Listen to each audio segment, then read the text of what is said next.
Keeping your Dola AI account secure isn't just about logging in. Logging out safely is just as important. Yeah, especially if you share devices or use public computers. In this guide, I'll show you how to safely log out of Dola AI in 2026. First, open Dola AI and look for your account menu or profile icon. This is usually at the top right corner of the dashboard or chat window.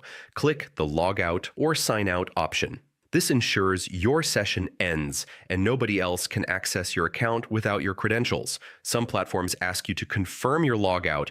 Tap or click Yes or Confirm to complete the process. If you logged in on multiple devices, consider logging out from all sessions. This option is usually in the security or account settings and prevents unauthorized access. On shared or public devices, clear saved passwords or cached logins in your browser or messaging app. This adds an extra layer of security. After logging out, check that you see the login screen instead of your dashboard.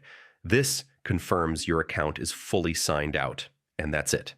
Open your account menu, click Logout, confirm if needed, log out from all devices if necessary, clear saved credentials, and verify your session has ended. Following these steps keeps your Dola AI account safe and secure.